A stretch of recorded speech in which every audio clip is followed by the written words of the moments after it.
Magluluto po kami ng paksiw ngayon dahil puro na kami baboy at manok.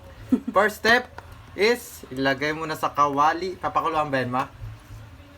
Yes or no? Hindi daw. So, wait for me. Lalagyan natin ng luya. Kaya na po bahala kung gaano kadami dahil kami ay hindi na sapat. Next, lalagyan naman ng bawang. Buyas. Ay, sibuyas pala. Then, ang bawang.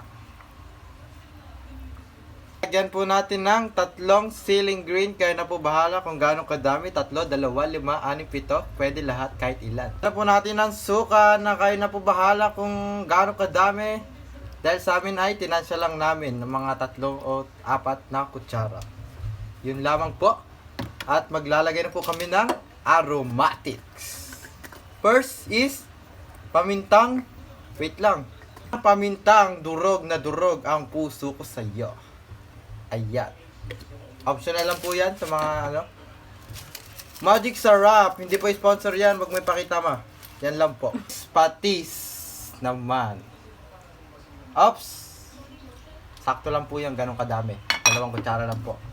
Tatakpan na po natin at lulutuin po natin siya sa loob ng 15 na minutos at pagkatapos lalagyan po natin ng talong.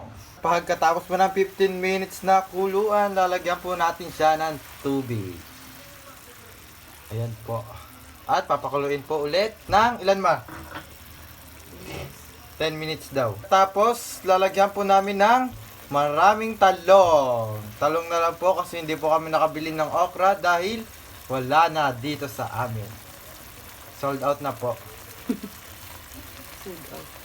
Tapos lagyan, tatakpan po natin ulit at mag-aantay na maluto na siya. At ayun na, luto na ang ating paksiw na ulamin today. Let's eat na po.